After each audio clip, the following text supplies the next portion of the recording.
Olá, turma, sejam todos bem-vindos, professor Alex, disciplina Química, mais um nosso projeto Fique em Casa Aprendendo.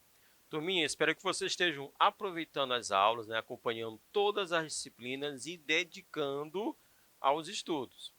Lápis, caneta, borracha, o seu caderno para você passar suas devidas anotações, e aí você vai continuar os seus estudos. Show de bola? Turma, estamos em uma série de aulas relacionadas ao primeiro ano do ensino médio, funções inorgânicas, ácidos, bases, sais e os óxidos. Então, já trabalhamos vídeos relacionados a todos esses assuntos, já resolvemos questões, e a nossa aula de hoje nós vamos trabalhar um problema ambiental, a chuva ácida, beleza? Então, acompanhe, preste atenção, vamos começar. Bom, problemas ambientais, ele deve ser entendido como um desequilíbrio provocado, por um choque, um trauma ecológico, ou impacto ambiental, resultante da ação do homem, uma ação antrópica, mas também devido à ação natural, fenômenos naturais. Então, o problema ambiental, ele pode ter um fundo relacionado à ação dos homens, a ação antrópica, como também, por exemplo, a explosão de um vulcão, o nascer de um vulcão. Então, isso vai gerar uma série de problemas relacionados ao entorno daquele vulcão, gerando problemas ambientais. E a ação do homem também vai provocar, porque vamos estar despejando na natureza uma série de substâncias, de resíduos. Esses resíduos, se não foram anteriormente tratados, vão gerar problemas no solo, nas águas, nos rios, nos mares e também na atmosfera. Então, nós temos uma série de problemas ambientais. Nós temos a poluição, que pode ser a poluição do ar, poluição do solo, a poluição visual, poluição das águas, a poluição sonora. Então, nós temos uma série de problemas relacionados à poluição. Assim como resíduos sólidos, que é o lixo, esse acúmulo de lixo, isso vai gerar uma série de problemas. Esgoto, enchentes, erosão, a inversão térmica, ilhas de calor e a famosa chuva ácida. Então, nós temos uma série de problemas ambientais. Como o nosso tempo é curto, nós vamos enfocar um tópico, a chuva ácida. Até porque chuva ácida está relacionado, está linkado às funções inorgânicas. Então, você vai observar ao longo da nossa explicação uma série de substâncias que vocês estudaram, que nós estudamos, relacionados às funções inorgânicas. Show? Mas antes de falarmos da chuva ácida, é interessante a gente tocar nesse tópico chamado de pH. Turma, observe na tela. O pH é uma escala, uma medida de acidez. Tudo bem? Porque estamos falando de chuva ácida. Ácido. Então, o pH vai medir o teor ácido presente em uma solução, presente no solo, por exemplo. Bom, o pH, o potencial hidrogênio iônico, ele vai medir a quantidade de hidrogênios, íons H+, presentes em um determinado local. Pode ser uma solução, pode ser o solo, certo? Por que íons hidrogênios? Porque é a presença de H+, que vai tornar, vai caracterizar a presença de um ácido, tudo bem? O pH, turma, é uma escala. Se é uma escala, então nós vamos ter um intervalo. Para o pH, o intervalo é de 0 a 14, ok? E aí, preste atenção, o meio, pH 7, representa um meio neutro, nem ácido, nem básico, meio neutro. Agora, valores de pH menores do que 7, certo? 3, 5, 1, 2,7. Então, valores menores do que 7, nós vamos ter uma solução ou um meio ácido. Valores de pH acima de 7, né? 7,1 já está acima de 7. Então, valores maiores do que 7, eu vou ter um meio básico ou alcalino. Tudo bem? Então, pH 6, ácido. pH 9, básico. pH 7, meio neutro. Tudo bem? Então, com base nesse termo pH, nós vamos agora falar sobre a chuva ácida. A chuva ácida, ela pode ser formada naturalmente. Na verdade, turma, olha só, a chuva naturalmente ela é ácida. Por quê? Aí nós vamos explicar. Existem dois motivos, né, para justificar a acidez normal da chuva. Só que essa acidez, né, normal é uma acidez bem baixa, bem baixa, né, levemente ácida. Tudo bem? Bom, por que a chuva naturalmente ela é ácida? Porque naturalmente nós temos a presença do gás carbônico na atmosfera. O gás carbônico ele é produzido, né, através de queimadas, mas também da respiração de animais. Então, os animais eles vão transpirar, eles vão liberar o gás carbônico, beleza? E as queimadas também liberam gás carbônico. Bom, olha só, esse gás carbônico, né, observe aqui na tela, ele é o CO2. Esse CO2 ele pode interagir com a água, né, presente na chuva, né, a água da chuva. E essa interação vai gerar o H2CO3, o ácido carbônico. Ó. Eu falei para vocês que a gente vai, ao longo da aula, né, ver uma série de substâncias que foram trabalhadas nas funções inorgânicas. O H2CO3 é o ácido carbônico, ok? Bom, o ácido carbônico ele é um ácido leve, um ácido fraco, instável. Então, ele se decompõe com facilidade, mas ele é um ácido, por isso que a chuva naturalmente ela é ácida. Agora nós temos uma outra substância que vai gerar a acidez normal da chuva, que é justamente o gás de nitrogênio. O gás de nitrogênio é o gás, né, que se apresenta na maior quantidade na atmosfera. 71% dos gases é justamente o gás de nitrogênio. Então, nós temos gás de nitrogênio em grande quantidade. Esse gás de nitrogênio, através de uma série de reações, que eu estou aqui mostrando para vocês, ele vai formar, ao final, certo, o HNO2 e o HNO3, ou seja, o ácido nitroso e o ácido nítrico. Beleza? São dois ácidos fortes que vai gerar um pH, né, um pouco mais baixo do que em comparação com o ácido carbônico, tá certo? Então, o gás de nitrogênio, através de uma série de reações desencadeados pela ação de raios e relâmpagos, ok? Vai formar, ao final de uma série de reações consecutivas rápidas, a formação do HNO2 e do HNO3, ácido nitroso e do ácido nítrico. Essas são as duas explicações do porquê que a chuva naturalmente ela é ácida. Agora, em grandes centros urbanos, tudo bem? Nós vamos ter o quê? Uma grande quantidade de carros, ônibus, caminhões, atividade industrial, certo? E até, infelizmente, a presença de queimadas. Então, olha só, tudo isso vai estar produzindo um enxofre, vai estar liberando para a atmosfera enxofre, tudo bem? Então, olha só, a chuva ácida devido à poluição. Olha só o que eu escrevi para vocês. Ocorre em todos os lugares onde a chuva está servindo como meio de transporte para a poluição, principalmente de gases de nitrogênio e de enxofre. A chuva ácida causada pela queima de combustíveis que contêm enxofre, como impureza, ou seja, a queima da gasolina e a queima do óleo diesel, né, vai estar liberando enxofre para a atmosfera.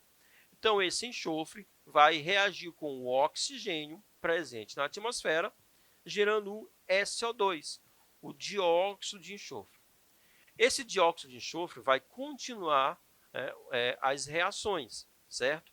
Esses processos, naturalmente, eles ocorrem naturalmente e de forma consecutiva, tudo bem?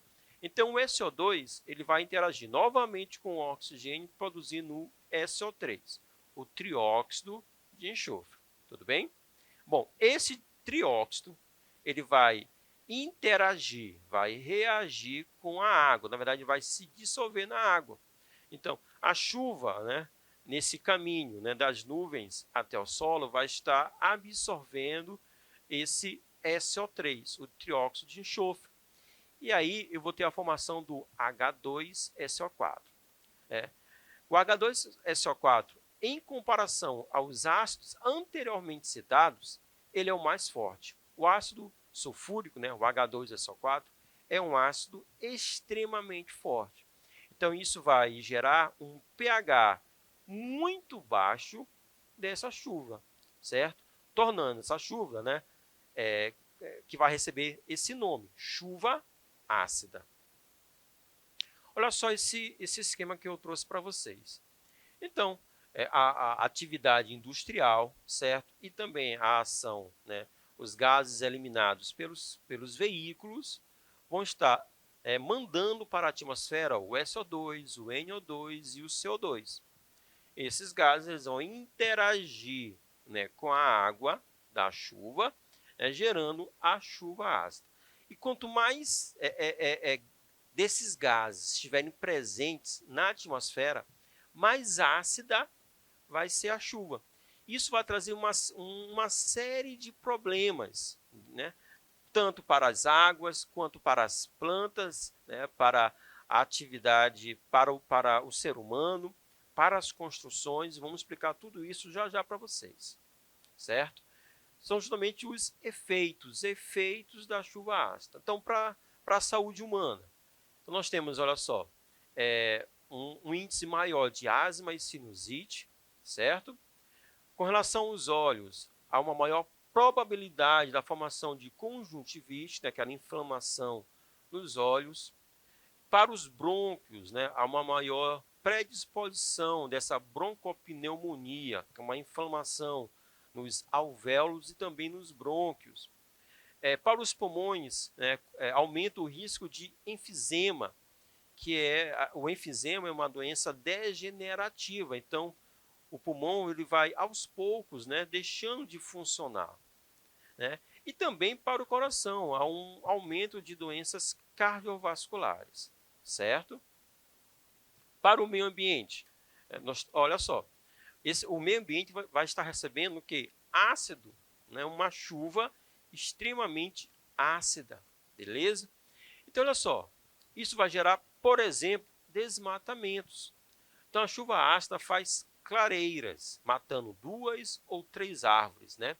Agora, imagine uma floresta com muitas árvores, né? Utilizando esse fenômeno acontecendo assim de forma em vários pontos. Então, isso vai gerar o quê? Um grande desmatamento. Em uma pequena área, 2, 3 árvores, tudo bem. Agora, em uma grande área, né, a formação dessas clareiras, então isso vai gerar esses grandes buracos. Então, um maior desmatamento, ok? Há também um efeito muito sério com relação à agricultura.